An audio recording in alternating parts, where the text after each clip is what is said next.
Bonsoir chers amis. Bonne rentrée à toutes et à tous. On commence l'année, mais vous les enfants, vous avez commencé l'école la semaine dernière. Continuez à travailler pour avoir un beau métier comme celui de notre invité du jour qui exerce le métier de danseur depuis l'âge de 6 ans. Il était passionné par la danse, les chorégraphies. Il a fréquenté le théâtre Chaillot à Paris pour regarder les spectacles de danse. D'ailleurs, il se représentera en novembre prochain dans ce théâtre pour se faire connaître du grand public. Mesdames, Mesdemoiselles, Messieurs, Diego Monchot. Il s'est installé à Paris à l'âge de 23 ans après avoir eu son bac STD2A à Madrid et un master à l'école de l'art du spectacle à Lyon. Il a eu un grand succès petit à petit en faisant quelques représentations en Île-de-France, à Saint-Denis par exemple. Il a ému les spectateurs qui ont eu du mal à quitter la salle tellement le spectacle était splendide. Évidemment sur scène, certaines parties du corps humain disparaissent. C'est bizarre. Est-ce un magicien ou pas? Merci. Bonsoir Diego. Bonsoir Laurent et Philippe. Comment allez-vous? Ça va. Moi ça va pas. Pourquoi? Parce que les vacances sont finies. Lol. Je ne trouve pas ça drôle comme blague. Bah les gens rigolent, y a que toi que ça te fasse pas rire. Ils rigolent parce qu'ils se foutent de toi. Philippe, t'es trop vieux pour juger un jeune humoriste comme moi. Bon, je t'ai assez entendu. Cela dit, je me retourne vers vous. Diego, est-ce que vous allez bien? Ça va paraître bizarre comme ça, mais c'est la première fois que je passe à la télé. Donc, je suis un peu ému de vous voir en vrai. Moi, je m'en serais bien passé de voir ce monsieur qui se prend pour Antoine Decaune. Je me prends pas pour Antoine Decaune. Je suis humoriste. Humoriste. Je suis quand même passé chez Thierry Ardisson, moi. Ça fait 10 ans que tu n'y es plus. Donc faudrait que tu vois un psy pour faire des bonnes blagues. Je ne vais pas voir un psy pour faire mes blagues. Je te signale que je peux faire des rôles comme Antoine Decaune. Didier Lambrouille peut être de retour cette année.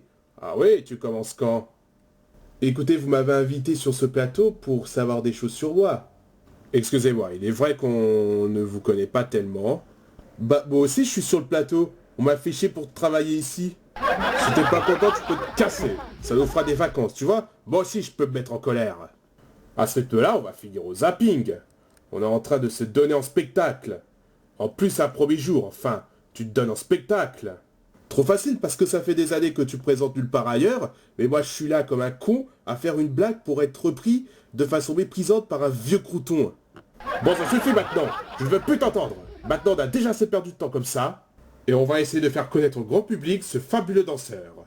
Tout jeune, vous fréquentez le théâtre de Chaillot où vous allez faire une représentation de votre spectacle le 18 novembre prochain. Réservez vos places parce qu'il n'y aura plus de place étant donné que pour ceux qui nous regardent, si vous voyez ce qu'il va faire au cours de l'émission, vous allez tous vous précipiter. Pourquoi vous allez beaucoup au théâtre de Chaillot et pas en Espagne? J'ai vu quelques spectacles en Espagne, mais si j'allais beaucoup à Chaillot, c'est parce que j'aime Paris. J'ai de la famille ici, ma tante et des cousins, qui m'ont fait découvrir ce théâtre à l'âge de 6 ans. C'est à partir de cet âge que j'ai eu la passion pour la danse. Quel style de danse? De la danse artificielle. Quel style de danse artificielle? Parce que je connais 2 styles de danse différentes, dont une que je connais, la danse de tapette. Naturellement, c'est toi qui l'as initiée. LOL, je pleure de rire. Sinon, vous avez eu une passion pour la danse et pourquoi vous avez fait des études pour arriver à votre rêve. Exactement, j'ai eu mon bac STD2A à Madrid. À l'époque, c'était un bac STI à appliquer. On m'a orienté dans cette filière pour accomplir mon projet. Je sais dessiner et je dessine encore, surtout le corps d'un danseur, leurs mouvements. Donc vous connaissez l'histoire de l'art. Naturellement, les cours étaient intéressants, on voyait des œuvres insolites selon le mouvement artistique. Quand je voyais ça, j'étais scotché. Je me demandais comment ils avaient eu ces idées, la forme, l'esthétisme, etc. Après votre bac, vous avez quitté l'Espagne pour intégrer l'école d'art du spectacle à Lyon. Pourquoi n'êtes-vous pas resté à Madrid? Il n'y avait pas ce que vous recherchiez? Si, mais je voulais quitter l'Espagne pour changer d'air, surtout que l'école organisait des sorties au théâtre Chaillot pour voir comment les danseurs procédaient. Ah oui, ça vous a plu cette école, vous avez eu l'occasion de voyager, je suppose qu'on vous a demandé de parler du spectacle en cours. C'est souvent moi qui en parlais car j'étais très attentif, les spectacles m'ont beaucoup intéressé. Après, vous avez eu votre master et vous vous êtes installé à Paris.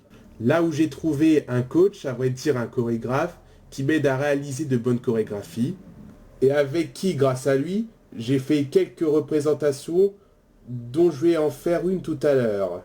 Vos représentations consistent en quoi?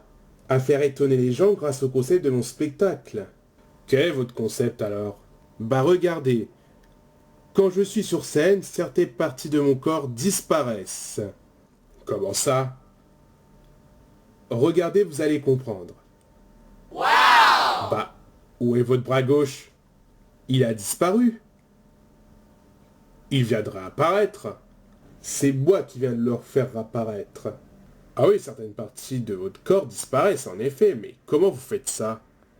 Regardez. Sur mon corps, j'ai un écran invisible inventé par les Japonais. Ce sont les Japonais qui vous ont créé l'écran imaginaire. Exactement. Pas forcément, les Japonais ils sont plus intelligents que lui. Comment ça? Les Japonais sont plus inventifs, or que Diego il aurait pu le faire lui-même. Bon, continuez de nous expliquer votre exploit. Alors j'ai un écran corporel sur lequel figure quand je veux la partie du lieu où je me situe et selon la vue du spectateur, et bah celui-ci voit ce qu'il est censé voir de là où il se situe. En fait, c'est un espèce de panorama.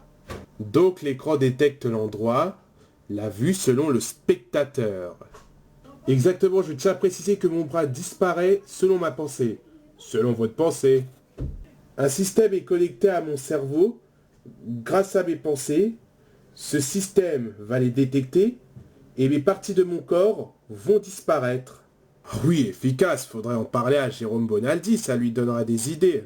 C'est moi qui ai eu l'idée en premier. Pourquoi tu dis ça? Parce que je suis plus intelligent que lui. T'as encore d'autres de conneries? Tu veux dire d'autres vérités? Écoute, entraîne-toi à faire des bonnes blagues pendant les infos de Aude Morakili juste après la pub.